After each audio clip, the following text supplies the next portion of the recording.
Okay. So executive functioning are skills that we need to just kind of do day-to-day life. So it can be planning, executing, prioritizing, time management, and just general organization.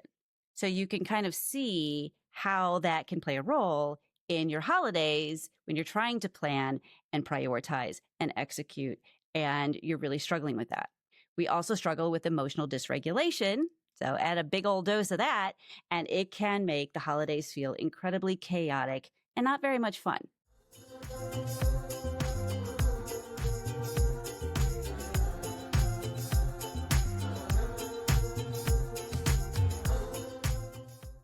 Hello. Welcome to the special Surviving the Holidays with ADHD edition of ADHD and with Jorie Houlihan. I'm your host, Jorie Houlihan, your guide for the dopamine deprived.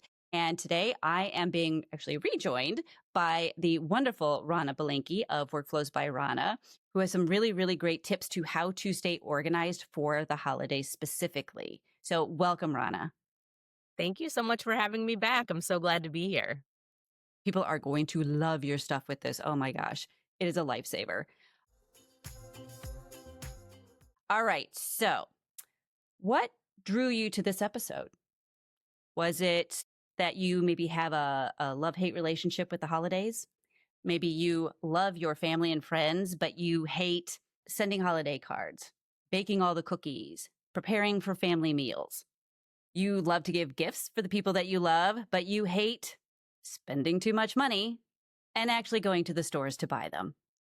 I feel your pain a lot. You love holiday traditions, but you hate the struggle of trying to live up to, quote unquote, everybody's expectations of what should be happening during the holidays, because yours is probably very different from some people in your life. Or maybe you're on the other end of the spectrum because you love to do all the holiday things. You love to bake the cookies and send the cards and host everybody, etc. But you feel like a fraud because you do all of those things with a tremendous amount of anxiety and overwhelm, and people think you have your shit together. I know you're out there. I know you're listening.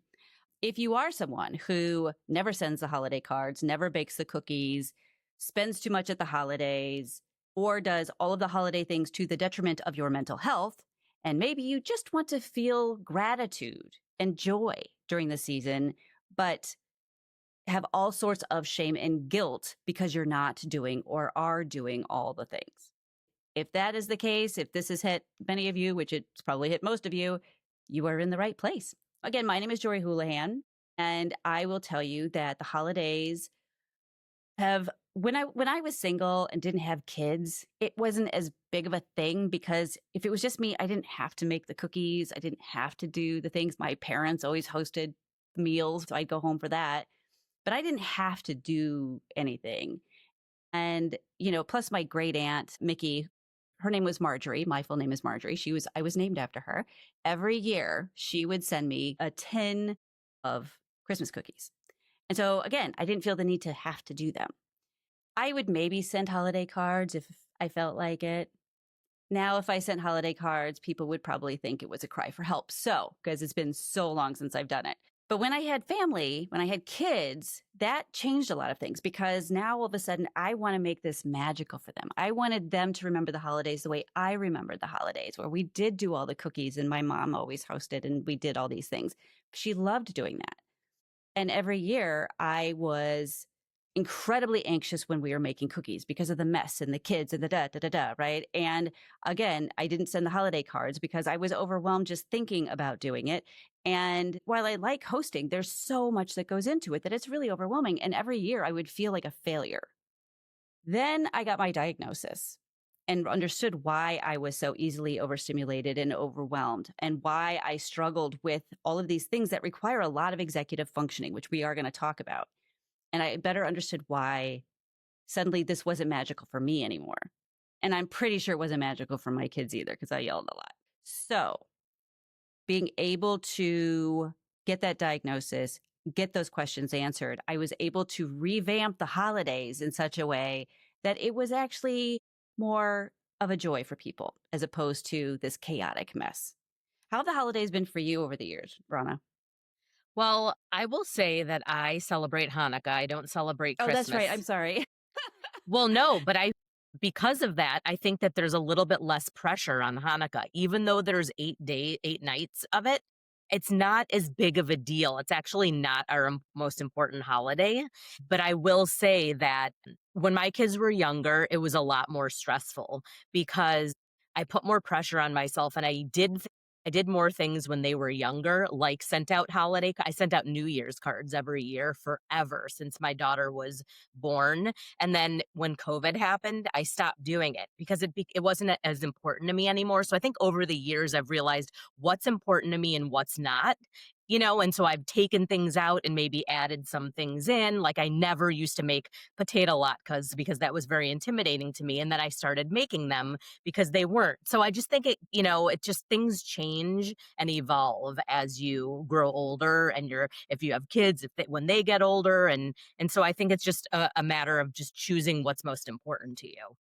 Yeah, I agree. I think we evolve. And as our kids get older, like you said, now my kids are teenagers. My son could care less about making the cookies. He kind of likes doing it, but he more enjoys eating them, right? Of Whereas my course. daughter's very creative and she loves to bake and she likes to do the frosting and that kind of stuff. So as you start to understand, if you have kids, you start to understand your kids' personalities better, what their interests are, you kind of learn to work with that a little bit. So I completely agree. Okay, so Ronna, why don't you tell people a little bit about yourself? So, my name is Ronna Belinky. My business is called Workflows by Ronna, and I'm a productivity and time management expert. So, I really help women clear the mental load that we all have, whether it's from personal or professional to dos that we have. And I really try to simplify planning and productivity. I truly believe that my productivity and time management skills lead me to be more present in other parts of my life. So I really love to help women do that, whether it's for their job or for their personal life. She is amazing. If you have not heard my interview with her, it is episode 5. Definitely go check it out. And we're going to be talking a little bit more about her role in today in a minute. So, first, let's talk though about the executive function challenges that come with the holidays. Okay, so executive functioning are skills that we need to just kind of do day to day life. So, it can be planning, executing, prioritizing, time management, and just general organization. So you can kind of see how that can play a role in your holidays when you're trying to plan and prioritize and execute, and you're really struggling with that. We also struggle with emotional dysregulation. So add a big old dose of that, and it can make the holidays feel incredibly chaotic and not very much fun. So, we are first going to talk about the struggles around the holidays, the things that we most tend to struggle with. And then we are going to talk about some amazing tips that will help you to make the most of your holidays without sending you into overwhelm. First things first, the holiday cards, right? So, the holiday cards. I wish I could do the holiday cards. I love the idea of them. I love getting them, but I if you let me ask you this. Are you somebody who you spend all your time creating the cards but then lose steam? Like you do the picture and you plan it all together, but then like actually getting them printed and sent out never happens. I have done that once. Excel, right? Using an Excel sheet to put in all your addresses, make sure they're correct. Okay, that's where most people lose me right there. I have to go through all of these and make sure no, it's not going to happen. The things that you need in order to be organized to do holiday card. It is a contact list with accurate addresses. It is the family picture if that's your jam. It is creating the cards or buying the cards, signing the cards, addressing the envelopes, stamping them, sending them out. I am exhausted just thinking about doing all those things. All right, holiday cookies, the love-hate tradition. It is it is one of my favorite things to do, and at the same time, I do get overwhelmed by it. But this is an area that I can't wait till we get to the tips because you're going to love them. But this is what you need in general to organize if you want to do holiday cookies. You need recipes. So for some of you, you may not have the family tradition recipes. Sometimes you have to go actually looking for recipes. You need all the ingredients. You need the cooling racks, the cutouts, the rolling pins, and other baking supplies depending on what you're making. You need decorating tools. If you have kids, you have to have a whole lot of patience. It can be a very overwhelming thing. Now we're going to talk about holiday shopping. Credit card companies love people with ADHD because we have impulse control problems, and impulse shopping can be a big part of our ADHD. You add to that the emotional dysregulation, which can also cause us to shop more than usual. Or you find yourself at the store and going, oh, but I want to get this and get this. Or you shop for yourself. Ask me how I know this. All right. So what are the things you need to organize for shopping? You need the gift list, and then not lose it or forget you have it. Again, ask me how I know this. You need the store list, and then same thing, not lose it. Remember that you have it. Self-control at Amazon. That is the unicorn. I don't know anyone who has that, even if they don't have ADHD. You have to have tunnel vision because we don't want to start drifting off and buying things that were not on the list or buying for ourselves. We also need to have some kind of emotional regulation. And when we don't have those things, again, things can go very wrong. So think about those things. Think about how those relate to you. Are you connecting with them? Are you not? I think a lot of you are going, oh my gosh, is she in my head? So now we're going to talk about the hacks. It does not have to be this hard. So Ronna uses a notebook for everything, and we're going to talk about her bigger program towards the end. But one aspect of it is use for the holidays. So you can get started super easy. You don't need to worry about the bigger portion of this at this point. You can just get a cheap notebook, a pen. You know how we love the pens. We think it's going to change our life. Find an awesome pen, like a holiday themed pen. Sorry, I'm on a tangent. Anyway, and then Ronna, you can take it from here. So I have a notebook system. And I do a workshop about it, which we're going to talk about later. It's called Notebooks with Ronna. But I'm going to talk about the holiday portion of this, which can be a separate notebook that you keep just for the holidays with all of your holiday tasks. And at the end, we're going to also talk about my workflow, which has all of the tasks that you could have that you could be putting into this notebook. So I like to simplify things. And one of the things that I like to talk about is this quote from Kendra Adachi. She has a podcast. It's called the Lazy Genius Podcast. And she says, be a genius about the things that matter and lazy about the things that don't. So I think the first thing is to really realize what are the things that you want to do, and then do those things, but then keep a record of all of the things that you've done so that the next year it's easier for you. So whether it's in a notebook or whatever, however you want to keep it, if it's digital, whatever you want to keep, but you want to keep this for the next year so that next year is just easier. So you keep track of all the things you did and when you did them, and then next year it'll just be a lot easier to do. Yes. And if you have a notebook that is separate just for this, I have a client. I normally, by the way, do this as a webinar. And this year, in the spirit of having a new podcast, I thought, oh, let's do this as a podcast. One of my clients who went to the webinar last year, she did it as a notebook, and she was so excited. She showed it to me the other day. She's like, I've got it ready. And she loved it. It is just a way to simplify things, to get things out of your head. You just keep it with your holiday decorations so that you're less likely to lose it. One of the things that Ronna brings up a lot is a quote by David Allen. And it is, your mind is for having ideas, not holding them. Which I think, I don't care if you have ADHD or not, that is brilliant. We all try to keep way too much in our heads. And when you add all the stuff in your head and ADHD and trying to keep yourself emotionally regulated during the holidays, it can be a nightmare. So using this notebook that she's talking about is going to make things so much easier for you moving forward. Let's talk about the holiday card, shall we? So let's take out the guilt, first of all. What you need to organize if you're going to do this. First, pick your top 3 to 5 people in your life only. If that's too much, pick 1 or 2. It does not matter. I assure you, no one is cross-checking. Okay? No one is going, wait, you got a holiday card from them? I didn't get a holiday. Nobody's doing that. Nobody does that. And if they do, I think they have other issues. So don't be worrying about that. So pick your top 1 to 5 people. That's it. Then you can use a service like send out cards or Postable, because that you can like design everything online and that makes it super easy and they will send things out. You put your holiday card list, and because it's only 1 to 5 people, this is going to be much more manageable, into an Excel file so that you can keep track of it over the years. And that is what you will upload into send out cards, Postables, for them to send it out. And then that way, now that you already have a list, when you go to do it next year, you can say, you know what, I'm just going to keep with these 1 to 5 people on there. And you can double check to make sure their address is the same.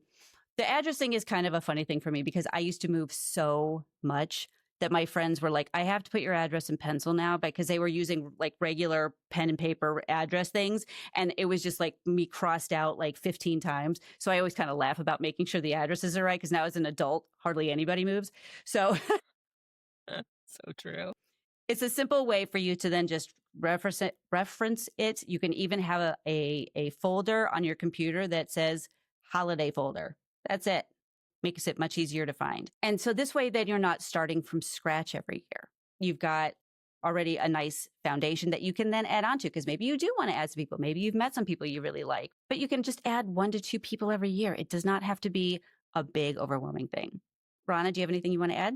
The only thing I want to add is think about your future self. And I always say that when I talk about things like this, you know. So when you're doing it this year, just think about your future self and what your future self will want. And like you said, simplifying it, documenting it is just so key, and it's really simple. These are very easy things. And again, do what works for your bandwidth. Okay. There's no judgment with any of this. I want to be really clear. Part of why I do this is to take the judgment part out and to take the shame out. Just do what works for you.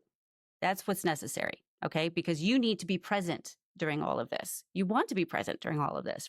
So remember, just do what works for you and don't worry about what everybody else is doing. All right. Some other things that you can do is you can hire a virtual assistant to do this for you. If you have the means, you could do body doubling. We just did an episode on body doubling. I believe it was 2 weeks ago. So there are ways that you can do this where it doesn't feel so overwhelming. Okay. We're moving on to holiday cookies.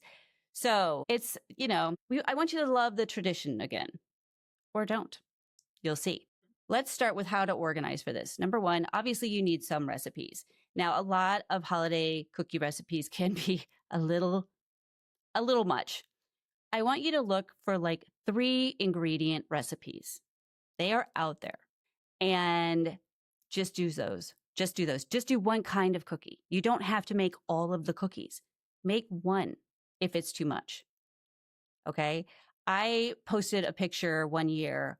This was pre-diagnosis, and I called it the Christmas Cookie Massacre, because there was just all of this, frosting and the glitter sugar stuff and the sprinkles and everything. It was just everywhere. And I was just like, oh my God. And then after my diagnosis, I posted a picture and I named it When the Dopamine Runs Out. And it was cutout cookies we made, but only half of them had gotten frosted because the dopamine ran out and no one cared. They were still delicious and we still ate them. Okay.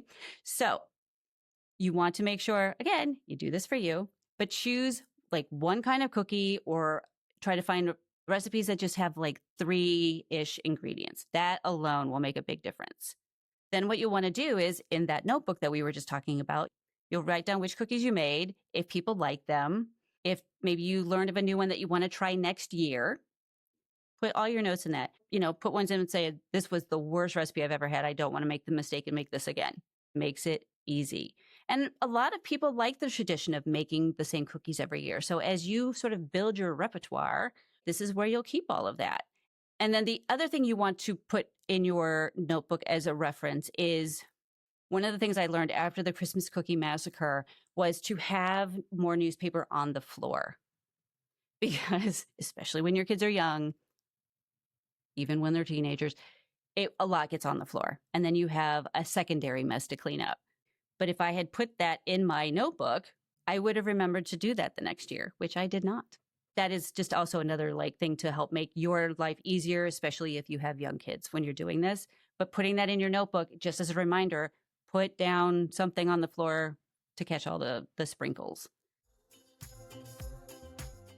And the other thing I would recommend is please set realistic expectations. Okay.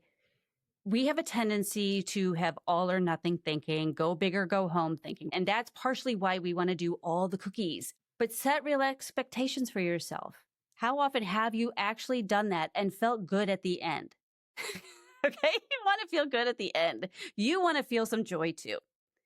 So again, just be realistic, which is not an easy thing for us because we are also very optimistic people. So we tend to go, oh, it'll be no problem. Because when you start, you have lots of dopamine, but we struggle with sustained attention. So just again, try to be realistic. Look back at past years. How long did it take you before you kind of went, yeah, I shouldn't have done this next batch of cookies? It's all about keeping it real. Don't try to be perfect. Ronna and I are both recovering perfectionists. What's been your experience with this kind of thing with your perfectionism, Ronna? I think that I used to not consider the things that were important to me. I had like a one-track mind of like, okay, what would be the best thing that I could do instead of what are the most important things to me? And I think that once I switched that thinking, the perfectionism kind of went away. And listen, I'm still a perfectionist about certain things, especially with my business, because I want Mm, people to be happy and I want to do the right thing. But I think that it's so important to think about what's important to me. And when you're just focused on perfectionism, I think it's really hard to do that, yeah. and what's really important is what are the things that matter to me. Yes, exactly. And I agree. I think once you kind of say, you know what, I don't care about this other stuff, there is something about that that takes the pressure off, I feel like. Because I think a lot of the perfectionism comes from a feeling of the pressure to do it perfectly or to live up to others' expectations. But when you're looking at it and going, well, this is important to me. I don't care about what other people think. That I think takes some of that pressure off. Would you agree? Absolutely. And I think also, like, people say, oh, things that I think about sometimes is the fact that some people think some things are fun and I don't, but certain things that I think are fun, other people don't. It's the same thing. This might be important to you. Christmas cookies might be important to you, but it might not be important to somebody else. And it's just, we're all different and that's okay, and Yes. just recognizing that is really important. Agreed. Agreed. Okay. Sorry, checking my notes here. Okay. So, the other thing that you could do when it comes to holiday cookies, and this also applies to the holiday cook or the holiday cards, is you don't have to make them. You don't have to send the holiday cards. There is no law saying that this is a requirement. If this isn't your jam, it's not your jam. And maybe it's not your jam one year and it is the next. Awesome. Same with the holiday cards. You don't have to do any of these things. And this is where people pleasing, and we're going to talk a little bit more about that in a minute, but people pleasing, it's a big part of ADHD, unfortunately. And so a lot of times we do it because we feel like we should because everybody else is doing it. What will everybody think if I don't do this? Get that out of your head right now. This isn't about them. This is about what makes you happy. Like Ronna said, what gives you joy. So just keep that in mind. And also, if you do have kids, when it comes to the holiday cookies, I am suggesting that you establish expectations with your kids from the beginning. Like, okay, now this year, let's try to keep all the stuff on the table. Whoever spills the least amount of things on the floor wins a prize. Or we're going to be making this cookie because maybe you made like a whole bunch of them last year, but this year, because you're following our suggestions, you decide you're just going to do one. And I know some people will be worried about the kids going, but I want to make this one and I want to make this one. So find a way to make the one you are choosing super special for them. That will make a huge difference because that's really what they remember. That's what they want. That's the joy, is just spending time with you. So if you can find a way to make that connection with them with the one type of cookie you make, that could make all the difference. And also just have patience because they're kids and they will still make messes. Okay, so shopping. Now, people tend to underestimate how much ADHD plays a role in their money. Impulse shopping is a big challenge for a lot of people with ADHD due to lack of impulse control and due to emotional dysregulation, due to poor working memory. So Remembering that you're saving for a long-term goal doesn't always register with us when it needs to. And there is never a time that this is more of a problem or more of a challenge, I should say, than at the holidays. Again, first of all, you want to keep this super simple. Keep it super simple. So, what do you need to organize for this? You want to create one list that has who you are buying for, what you are getting them, why you are buying this for them. And there's two ways for this. Why are you buying anything for this person? Are you buying it because they're a really important part of your life and you just want to, you love giving gifts to people like that? Or is it somebody that you feel you should give a gift to? There's a big difference. Anybody who's a should, off the list, off the list. Okay. You also want to know why you are buying them the gift you're buying them. What about this gift is going to be special to them? You want to have a list again. So you want to list all these things out. And again, this is where that people pleasing comes in. People pleasing costs people with ADHD a lot of money.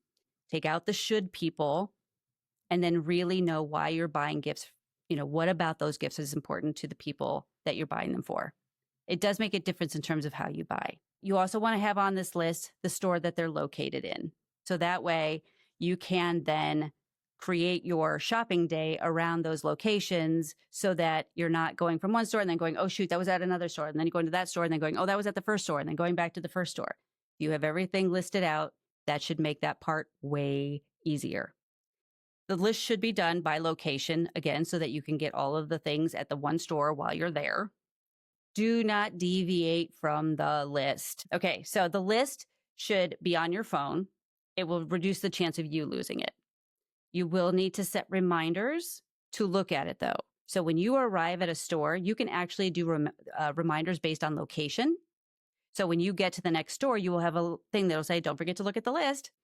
That's a way to help you with that. But having your list on your phone is going to be much more easy because I've just lost so many lists in my life. Like, I just know that's going to happen with a lot of you, and it just will make that easier. But again, because of the out of sight, out of mind, that's why we need the reminder. You might also want to bring a friend or a family member that maybe you're not buying for that day with you as some extra accountability. Again, you need the tunnel vision. You need to stay with the list. And it's really hard because the holidays, think about it. Everything is bright and shiny. It's literally the next shiny object for our brains. And we go, oh, but they would love this instead. And it's like $200 more than the original thing you were going to buy. Or, oh, I really need this and no one will think to buy this for me. I'll buy this as a gift for myself. Just stick to the list and give yourself a reward at the end. If you stick to the list, maybe then you can buy that thing for yourself if you stick to the list up until the end, that kind of thing. Also, please don't shop at Amazon. It's just way too easy to overshop. And then my last suggestion is use debit cards only. Don't use credit cards. If you use your debit card, you are definitely going to think twice before spending something because you will be like, am I going to have enough money at the end of the month for the mortgage? It just makes you think a little bit more. So then, Ronna, do you want to explain how they can use their holiday notebook to work with this? Sure. So I would keep track of everything so that you know what you bought this year, next year. So there's no thinking. Again, it's getting it out of your head and putting it in one location. So if you're buying for somebody and you think, oh, what did I buy them last year? I mean, that's just how are you supposed to remember that? So I think documenting that. But then the other thing that I think that is great is, let's say you are shopping and you see something for somebody that was not on the list, write it down. So maybe next year you'll get it for them. Again, how are you supposed to remember this? Because I always keep notes for myself for next year. One thing that I wrote down this year is I always buy my planners during Black Friday. Well, the discount is actually bigger the week before, but I didn't know that. So I wrote that in my notebook. I wrote myself a note that said, buy the planners on Monday of Black Friday week instead of on Black Friday. I remember that now just because I'm obsessed with planners, but like, how are you supposed to remember that? So just little notes to yourself, I think are just really important. Again, you're not supposed to remember those kinds of things. You've got too much in your head, especially during this time of the year. Oh, yes, for sure. And I say this anyway, but definitely during this time of year, if you catch yourself saying, oh, I'll totally remember this next year, just write it down in the notebook right then. I assure you, you won't. Anytime I have ever said that to myself, it's almost a guarantee I won't remember what it was. that I thought I would never forget. So just write it down. It'll make it easier and it will just take off the stress of having to remember even. It just it makes it so much easier. Write it down. Externalize your thoughts. Okay, so now let's talk a little bit about self-care. Cuz self-care is also really important with this and we tend to toss it out the window because well, it's just during the holiday season, it's fine. It's not. It really isn't. You need to set realistic expectations for yourself, first of all. Again, looking at these items, right? These are the most common holiday things that people tend to worry about or get overwhelmed with. And as Ronna said, look at these things and say, what's important to me about any of this stuff, right? What things do I really want to keep? They really mean something to me. They really give me joy. Wishings are things I'm doing because I am worrying about other people's expectations. And it's okay to admit that that happens. It has happened. It happens to me still sometimes. But it's really about making it good for you so that you can feel that you are present and in the moment and enjoying this time of year in ways that you haven't been able to before. Find time to do things that make you happy that may not even be at all related to the holidays. Just taking a few extra walks in a day, especially if you're like really stressed out, or reading, or getting a massage, or eating in a restaurant you really like, but it's more of a special treat kind of thing. Do things like that just to give yourself a little something to make it easier for yourself during this time of year. You want to, if possible, avoid people, places, or situations that you don't really have to be at that stress you out. There's always like the company holiday party. If you're in a really big company, I hate to say it, unless you're a bigwig, you're probably, it's not going to be a big thing where people have said they weren't there at the party, right? They might. If they're a good company, they probably will. If it is something that really stresses you out because it's a big company and because there's lots of people and there's a lot of commotion and blah, blah, blah, you don't have to go or limit the amount of time that you're there. I saw this reel the other day that said that introverts have exactly like 2 hours and 34 minutes before they just like shut down when they are in a social situation. And they said, so if you know that about yourself, work with that time. Show up 20 minutes late, leave right at the 2 hour mark, because otherwise you end up paying for it for days if you don't. I was like, wow, that is amazing to learn. So think about those things and surround yourself with people who make you feel good, who you can be yourself with, who you can be your full ADHD self with and not feel judged and will actually be cherished. I think that's so important. All right. So I mentioned earlier that, well, there's two things. First of all, Ronna has a holiday workflow. It's both for Christmas and for Hanukkah.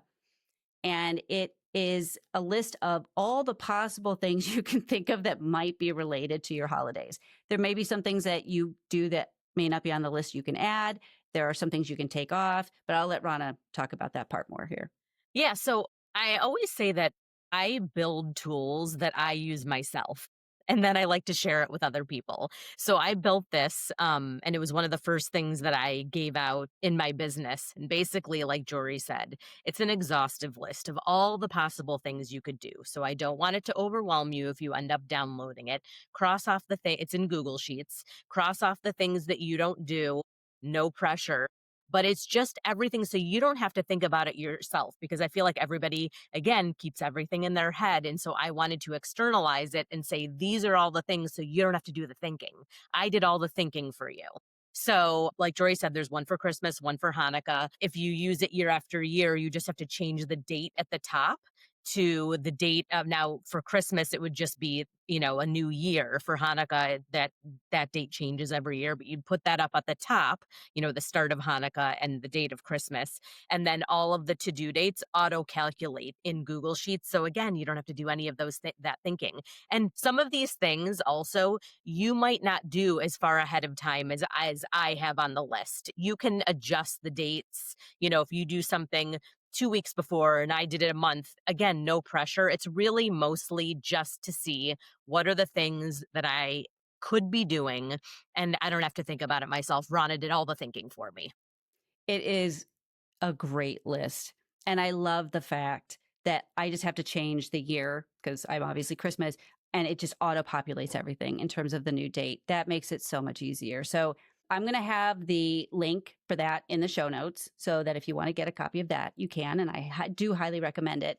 And I also want to give Ronna an opportunity to talk about her bigger workshop, Notebooks with Ronna. I've taken it myself, and it was amazing because you actually do the work during the workshop. So many times, like with webinars, we say, okay, and then you'll do this, and then you'll do that in the future because you're not going to do it then. And then, of course, we don't ever do it. And so one of the things I do really like about this workshop is that we do the things there. But she, again, has this exhaustive list of all these things that you could possibly need to do every year that you can put into your calendar. And then she helps you figure out, okay, which month would you do this in? Is this something that even applies to you? But it makes it so then I have it in my written planner. And then when I do them, I can check the things off, and then I can just bring it into the next planner the following year, or you can put it in your Google Calendar, whatever it is. But I want Ronna to go into more detail about it. But it is a really great course, and I really hope you guys will think about it. Thank you. And I'm so glad you took it and that you got so much out of it. So, yes, like Jorie said, it's called Notebooks with Ronna. I have 3 workshops coming up. One is December 7th in person in Highland Park, Illinois. And I have 2 virtual workshops. One is December 9th and the other one is January 11th. So, December 7th, 9th, and January 11th. And basically, I started this process 10 years ago. My kids were 4 and 8. I was very overwhelmed. I felt like there are so many things I need to do in my personal life, and I don't want to reinvent the wheel every time I do the same things that I do every year. So I created this notebook system, and everything in the notebook is broken down by month and then by weeks. And part of the reason why I started it was because I felt like I needed to get everything done today.